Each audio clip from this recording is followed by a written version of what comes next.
गुरमुख प्यारी साची नमाजी साध संगत जीओ, सभी को राधा स्वामी जी। प्यारी साध संगत जीओ, कल बाबा जी ने डेरा ब्यास में बहुत सारी संगत को सत्संग बख्शा और सत्संग बाबा जी ने बच्चों की तरह, जैसे बच्चे स्कूल में पढ़ाए जाते हैं टीचर द्वारा, वैसे ही बाबा जी महाराज ने कल सत्संग फरमाया। बड़े ही प्यार भाव के साथ एक एक वचन फरमाया। और वो कौन कौन सा वचन था जो बाबा जी के मुख से निकला, वो आप सभी के साथ एक एक लफ्ज़ बड़ा ही डीपली फरमाया जाएगा। तो आप जी से बेनती है कि इस सत्संग को पूरा सुनने की कृपालता ज़रूर कीजिएगा। कल बाबा जी ने तीसरी पातशाही श्री गुरु अमरदास जी महाराज जी की वाणी के ऊपर 1 घंटा 24 मिनट के लगभग सत्संग फरमाया। और सत्संग के वचन लिए गए थे, हर की पूजा दुलंभ है संतो, कहना कछु ना जाई।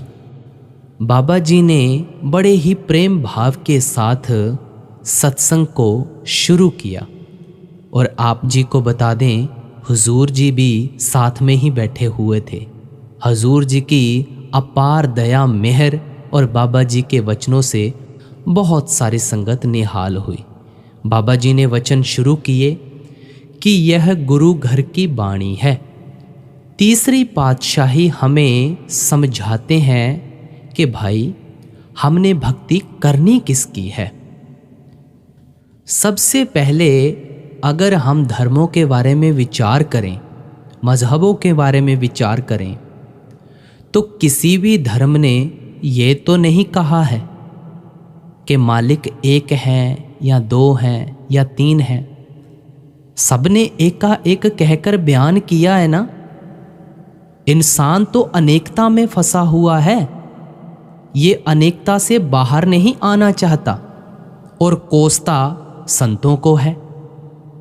अपना दायरा छोटा करके बैठा हुआ है।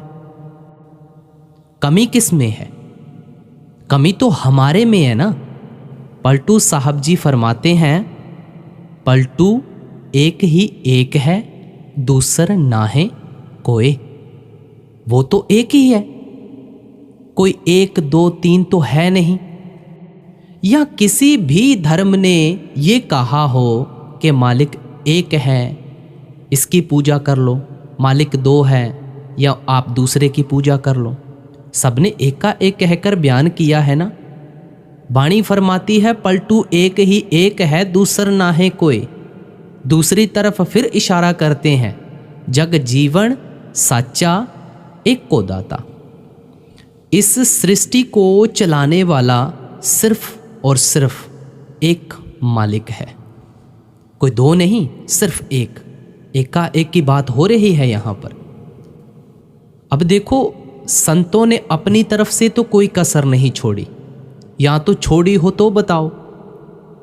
वो तो जब जब भी आए हैं उन्होंने होका दिया है अंदर का, लेकिन हम क्या करते हैं, बाहर उनके साथ जुड़कर रह जाते हैं। अब कमी किस में है? कमी तो हमारे में ही है ना। हमने सबसे बड़ी जो दीवार खड़ी की है वो कौन सी है? मैं और मेरी की। ये मेरा, वो मेरा, ये मेरा, वो मेरा, मेरा मेरी में फंसे हुए हैं ना सारे। मालिक को तो हमने बांट कर रख दिया। हम तो सिर्फ उसे अलग अलग नामों से पुकार सकते हैं। अब देखो, हर एक मुल्क का अपना अपना तर्जुमा है, अपना अपना बिहेवियर है। कोई मालिक को किस नाम से याद करता है, कोई किस नाम से याद करता है। मालिक को तो चाहे किसी नाम से भी याद कर लो, चाहे आप उसे वाहिगुरु कह दो, चाहे उसे आप अल्लाह कह दो, चाहे उसे राम कह दो, राम धुन कह दो, या कृष्ण कृष्ण कह दो, किसी भी नाम से याद कर लो, वो सिर्फ एक है। यह उसके जाती या सिफाती नाम है। उसका तो कोई ना रंग है ना कोई रूप है, वो सिर्फ एक मालिक है। उसे चाहे आप किसी भी नाम से याद कर लो। आप चाहे उसको जब याद कर रहे हों तो इसके पीछे का मकसद क्या है, मकसद को समझना है। बात यह है कि चाहे आप उसे कोई भी नाम से याद करो, मकसद हमारा सिर्फ और सिर्फ उसके साथ मिलना है, उसमें समाना है, उसके साथ जुड़ना है। अब एक बहुत सुंदर मिसाल लेते हैं कि जब एक बच्चा पैदा होता है, कि एक बच्चा जब माँ के पेट से पैदा होता है तो कुछ समय के बाद उसका हम नामकरण करते हैं। तो जब वो बड़ा होता है धीरे धीरे, तो माँ का उसके साथ प्यार बढ़ना शुरू हो जाता है।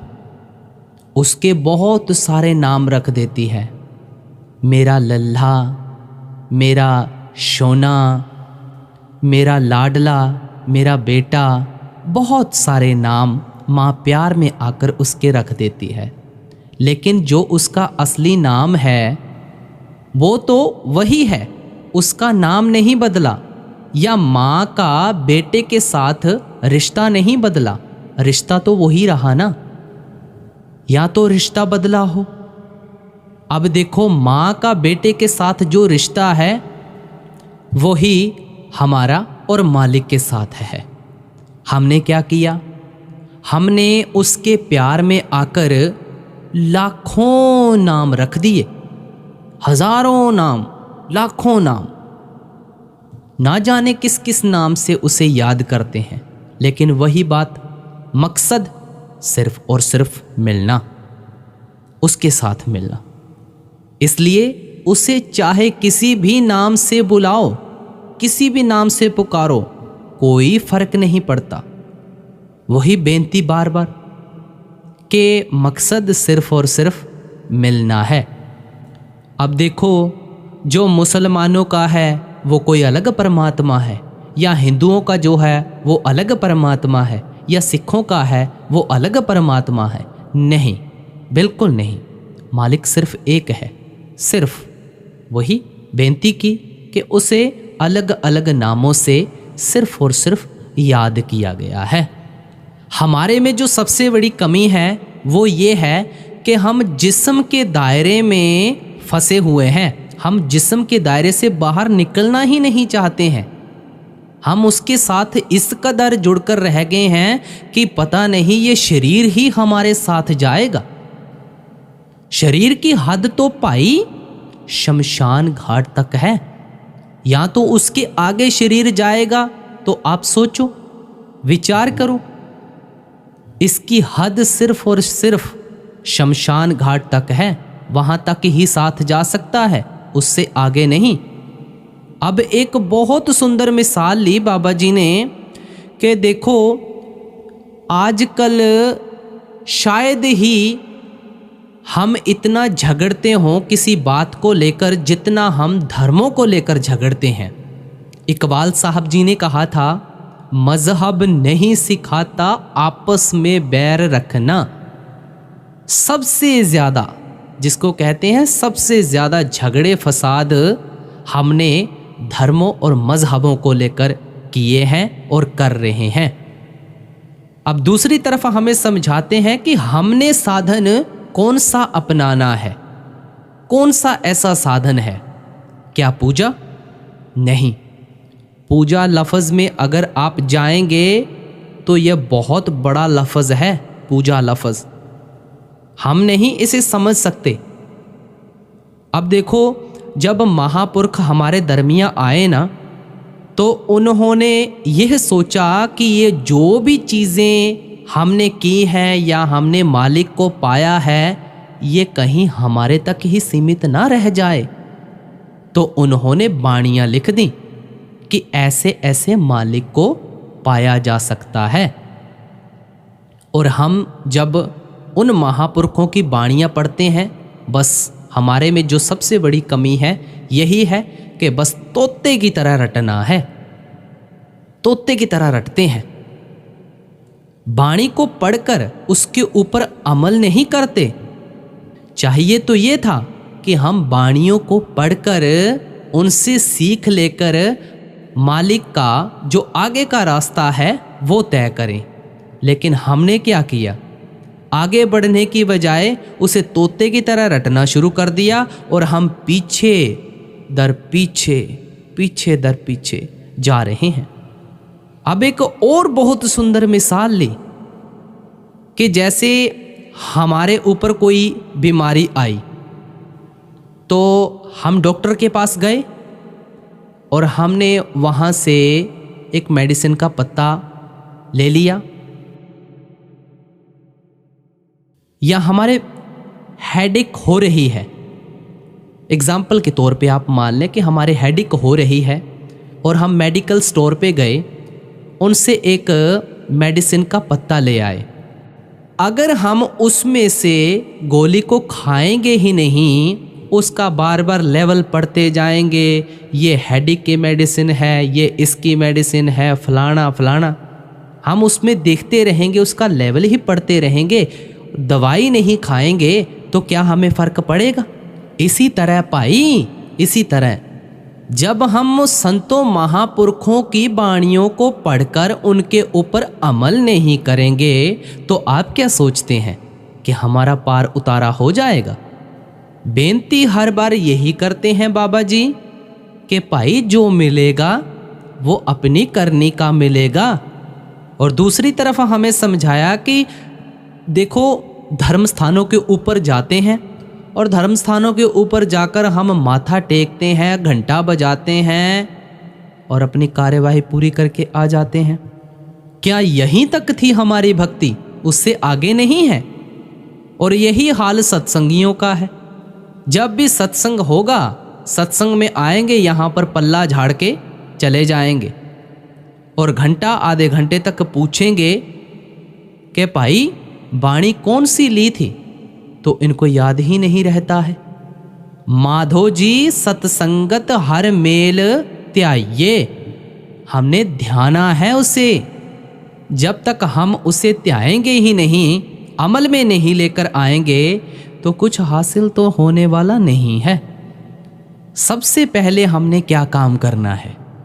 जब भी हमने आज के बाद कोई बाणी पढ़नी है या किसी भी संत महापुरुषों के दरबार में जाना है या कहीं मंदिर, मस्जिद, गुरुद्वारा कहीं भी जाना है, तो हमने ये बात ज़रूर याद रखनी है कि हमने उनके उपदेश को फॉलो करना है और जो भी उनकी बाणियों में फरमाया गया है हमने उसको अमल में लेकर आना है। अब जैसे कोई बच्चा घर पर नहीं पढ़ सकता है, उसे स्कूल में डाला जाता है, वहाँ पर उसका एटमॉस्फेयर बना होता है, पूरे वातावरण में रहता है और टीचर से शिक्षा लेता है, तो वो पढ़ जाता है, पढ़ाई कर लेता है। घर में अगर उसे बोलें कि बेटा पढ़ ले पढ़ ले पढ़ ले, कितना पढ़ लेगा? घर पे वो वातावरण होता ही नहीं है। बच्चे को स्कूल इसीलिए डाला जाता है कि स्कूल में एक एटमॉस्फेयर होता है, वहाँ पर बच्चा बहुत बखूबी के साथ पढ़ सकता है।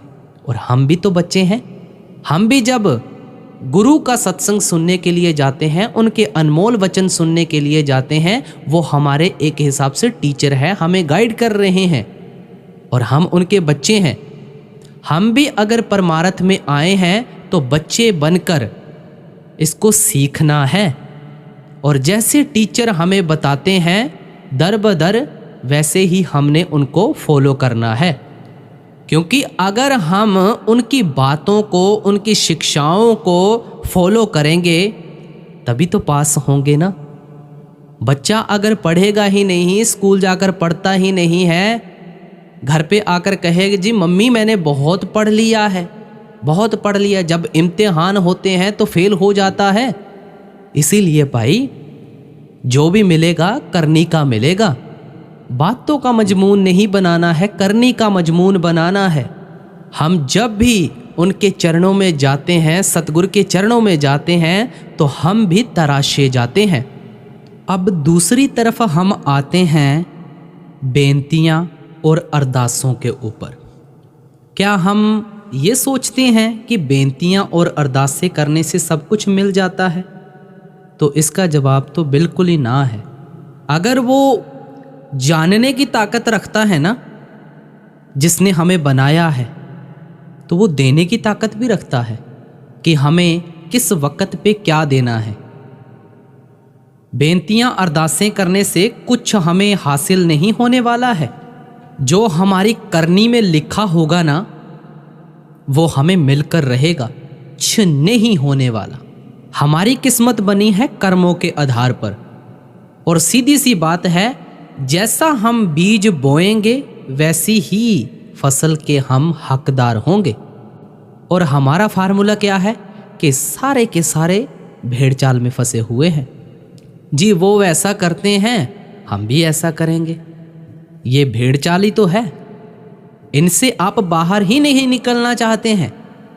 तो सीधी सी बात है कि भाई चुपचाप बैठ के मालिक की भक्ति करनी है, चुपचाप बैठकर, किसी को पता नहीं लगना चाहिए।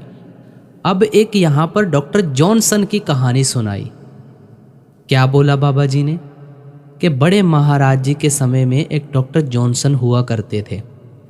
जब उन्होंने महाराज जी से सवाल किया कि महाराज जी आप हमें ये बताएं कि ये जो प्यार है ये कहाँ से मिलता है, तो बड़े महाराज जी ने कहा था कि ये प्यार मैं देता हूँ। तो डॉक्टर जॉनसन जी कहने लगे कि महाराज जी हमें भी दे दो थोड़ा सा प्यार। तो बड़े महाराज जी ने कहा था कि डॉक्टर जॉनसन जी प्यार ऐसे नहीं मिलता, उसके बदले में आपको मेरा काम भी करना पड़ेगा, आपको भजन सिमरन करना पड़ेगा। और यही बात हमारे पर भी लागू होती है। क्या हम बड़े महाराज जी का कहना मानते हैं?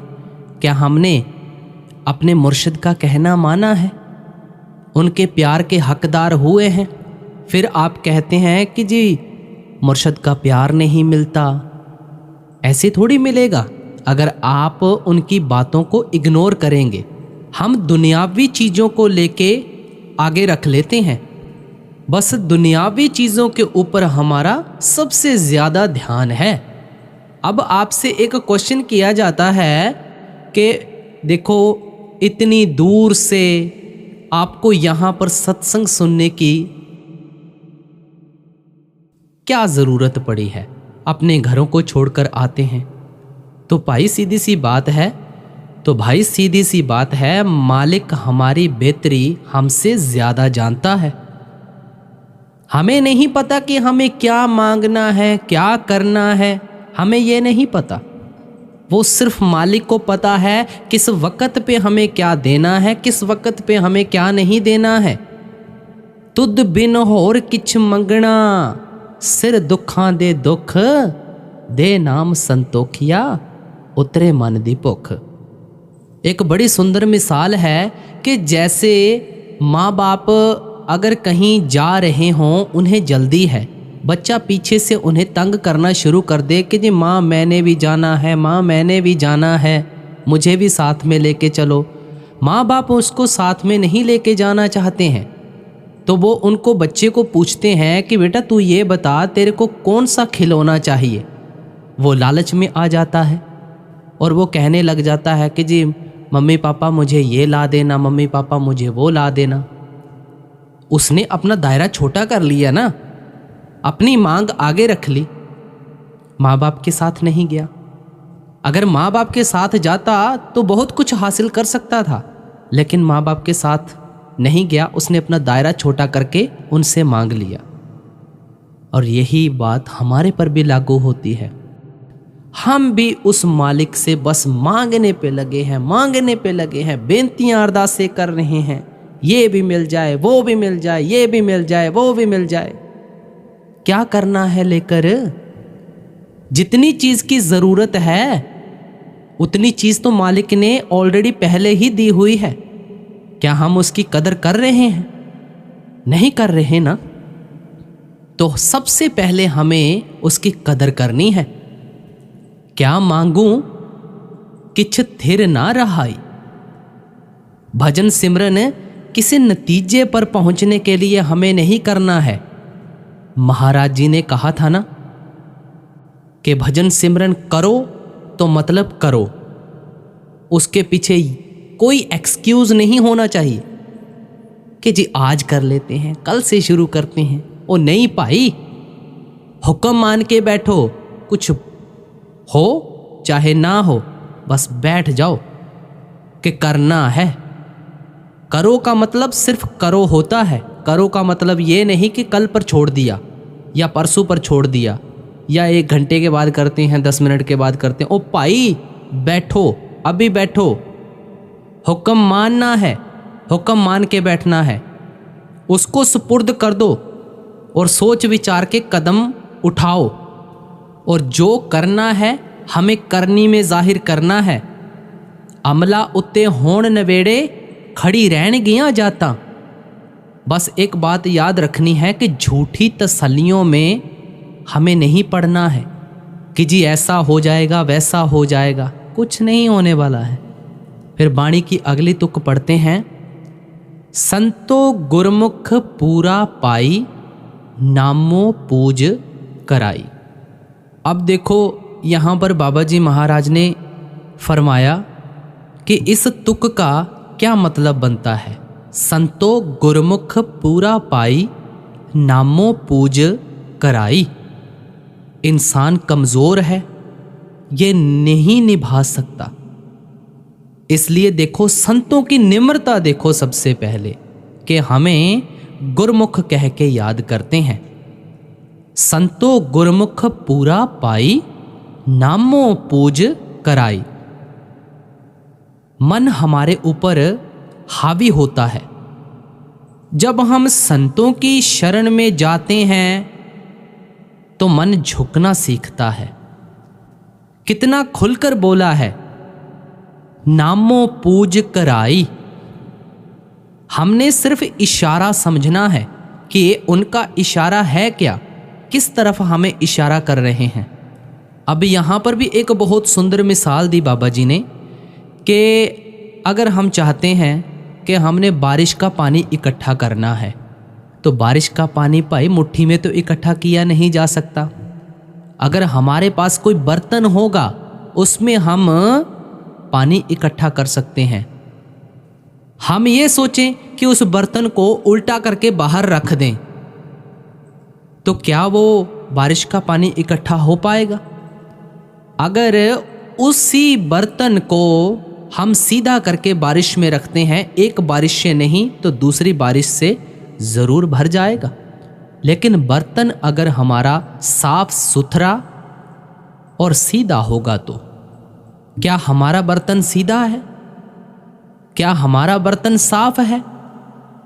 सबसे पहले हमें अपने अंतर की सफाई करनी है।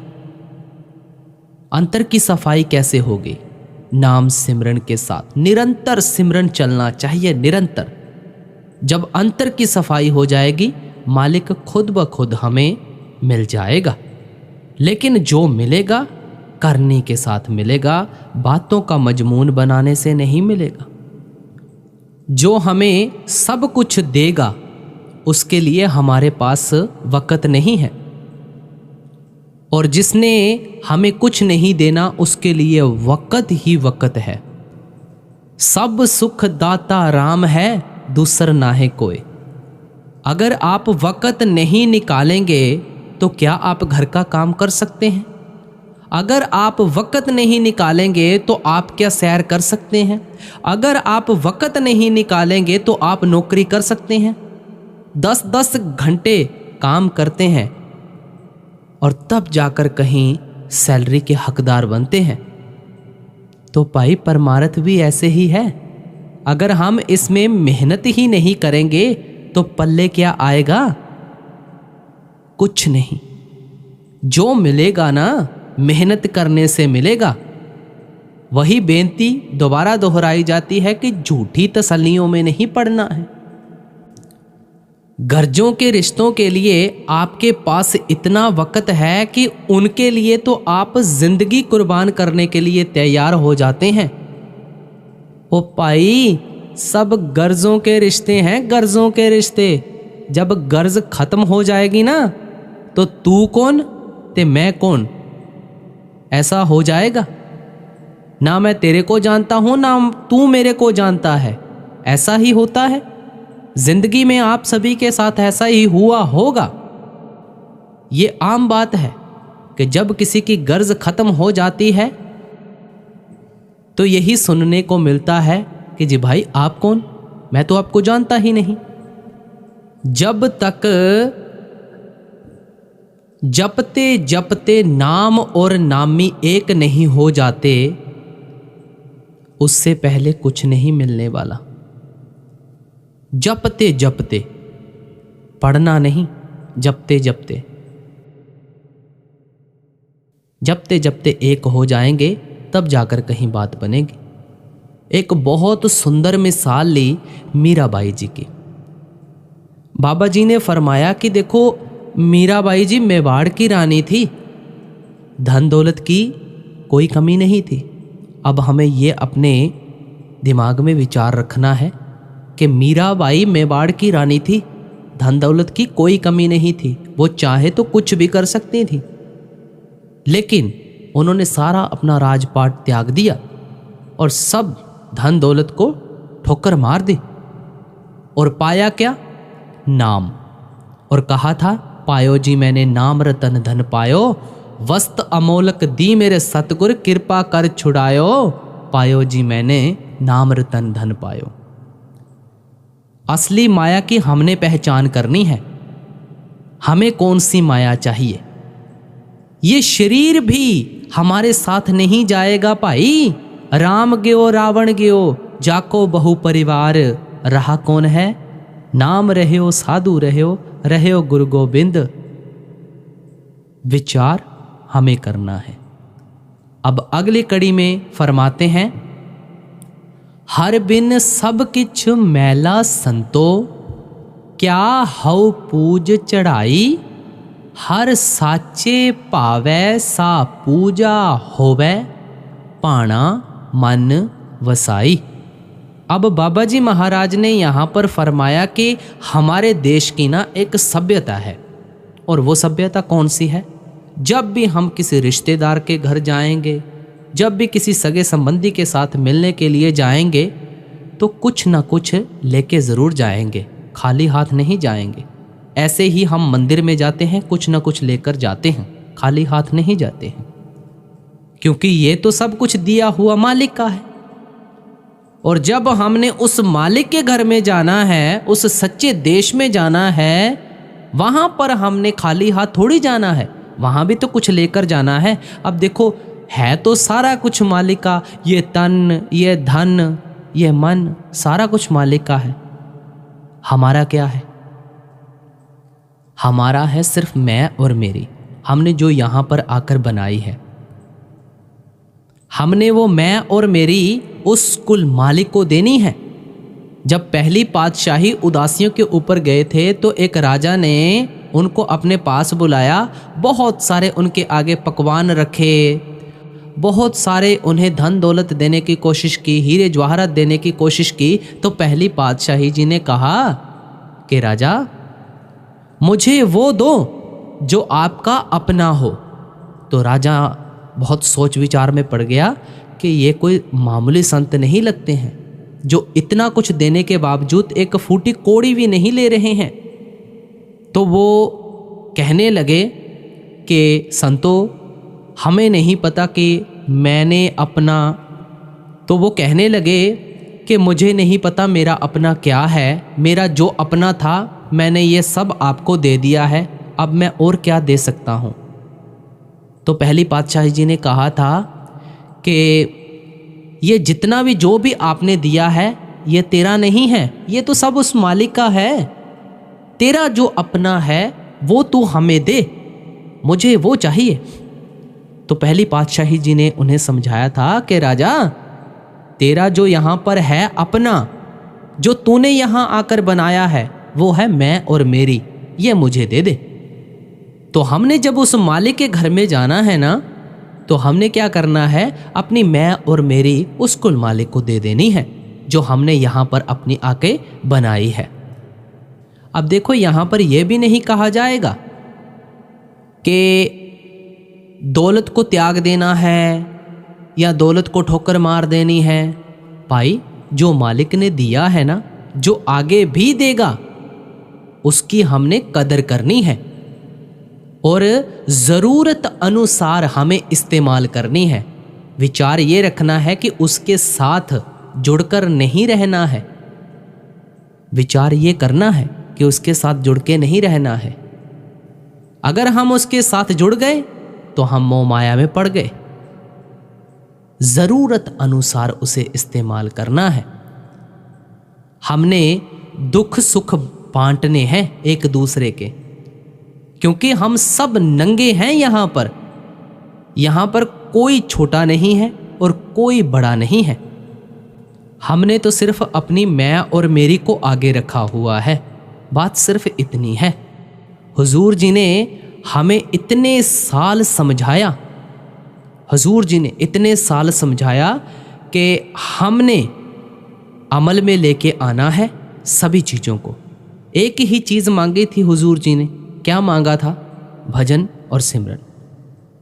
उन्होंने ये तो नहीं कहा कि बच्चे कुर्बान करने हैं या ये कुर्बान करना है, वो कुर्बान करना है। और हम कह देते हैं कि जी हमारे पास वक़्त ही नहीं है। हमारी अकल के ऊपर माया का पर्दा चढ़ा हुआ है। जब हम आंख खोल के देखेंगे ना, तब हमें पता लगेगा। फिर अगली कड़ी में फरमाते हैं, पूजा करें सब लोक संतो, मन मुख थाए ना पाई, शब्द मरै मन निर्मल संतो, ए पूजा थाए पाई।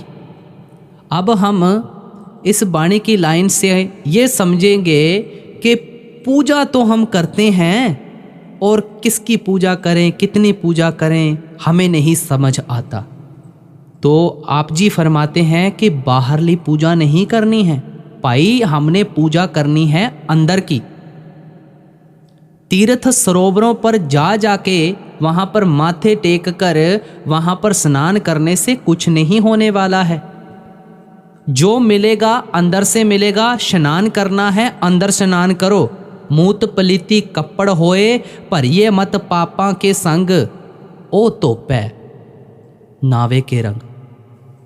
अब हमें देखो, कपड़ा कोई पसंद होता है, बड़ा दिल को लगा हुआ है कपड़ा, कि ये कपड़ा हम किसी को दे नहीं सकते हैं, इसको ही हम हंडाएंगे।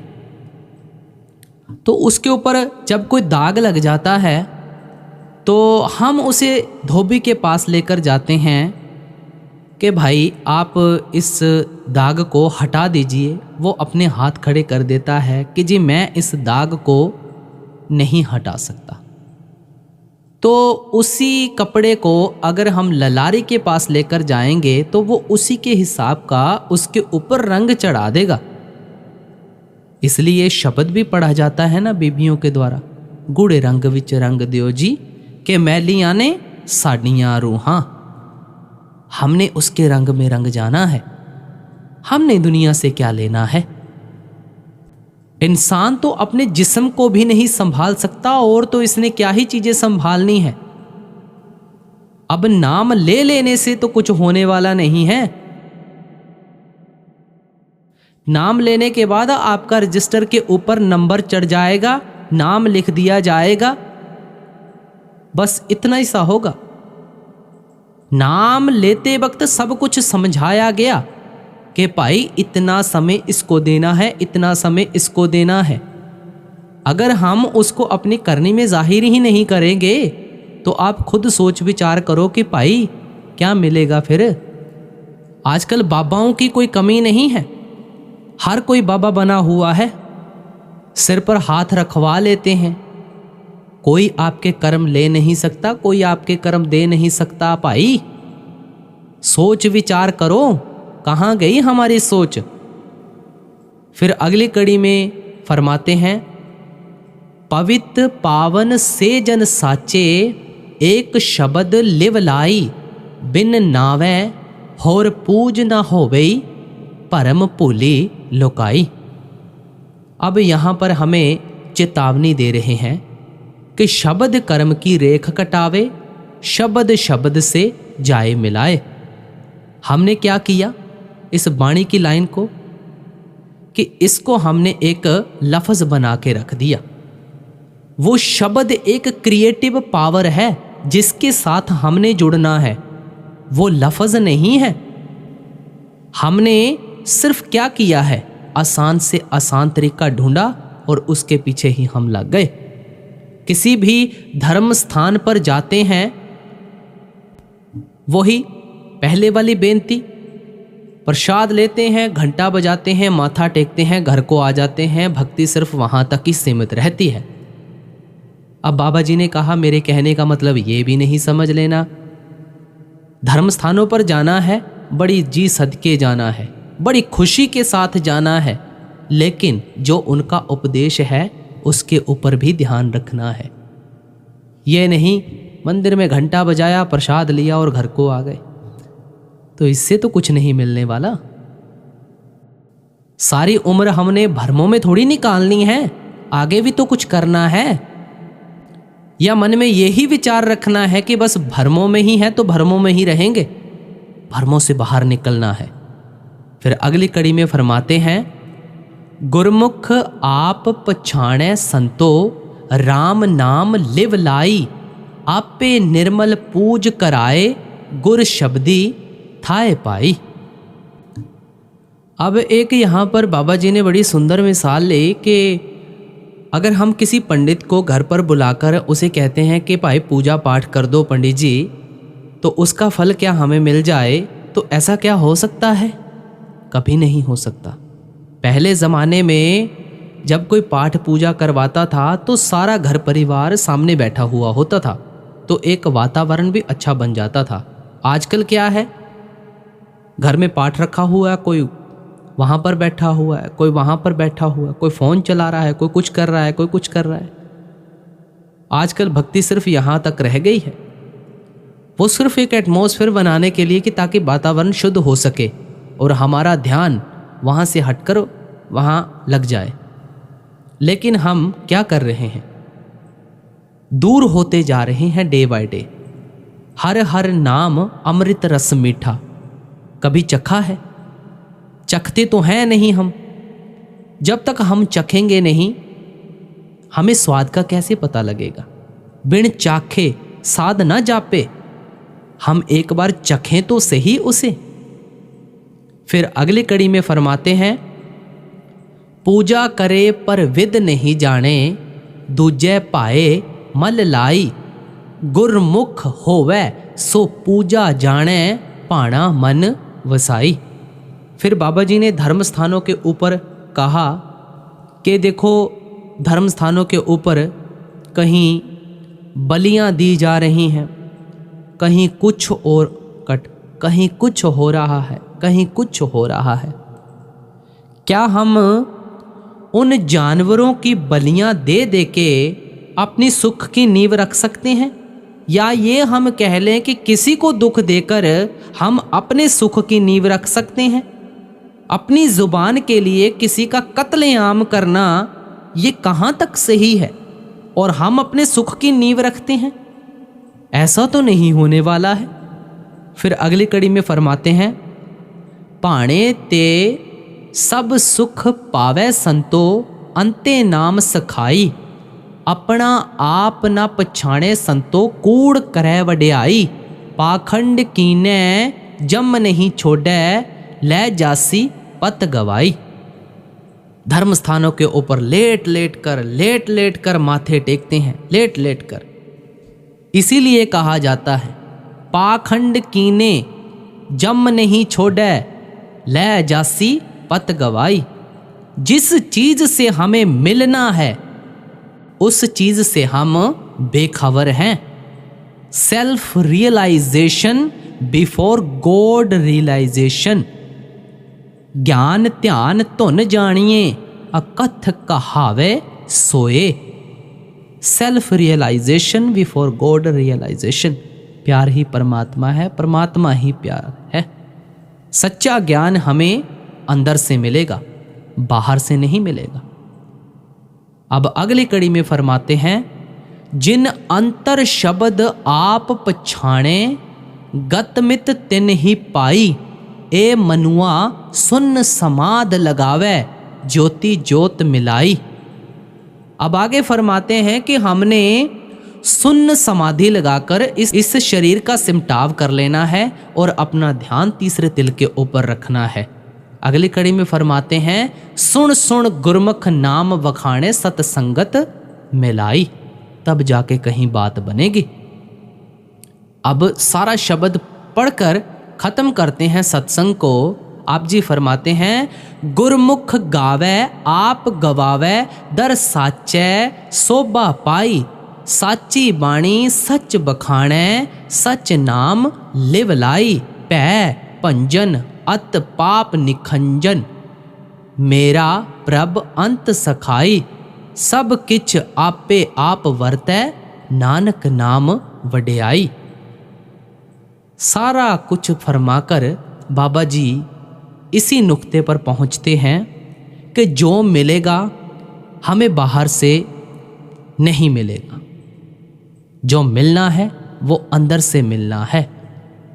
और हमने यात्रा अंदर की करनी है, बाहर की नहीं करनी है। कितना बारीकी के साथ हमें एक एक लफ्ज़ बच्चों की तरह समझाते चले आए हैं। और हमने भी इस सत्संग को बड़े ही प्रेम भाव के साथ अपने तन और मन में वसाना है। बाबा जी का प्यार लेना है, अपने मुर्शिद की खुशी हासिल करनी है। तो जैसे डॉक्टर जॉनसन जी ने सवाल किया था बड़े महाराज जी से कि प्यार कहाँ से मिलता है, वैसे ही हमें अगर प्यार चाहिए तो हमें पहले उनका काम करना होगा, फिर उसके बाद वो हमें प्यार ही प्यार बरसाएंगे। सारा सत्संग फरमाकर अंत में बाबा जी ने यही बात हमें समझाई, जैसे अक्सर बाबा जी सत्संग खत्म होने के बाद समझाते हैं कि भाई उस घर में सिर्फ एक ही चीज़ की पहचान होती है, वो है नानक के घर केवल नाम।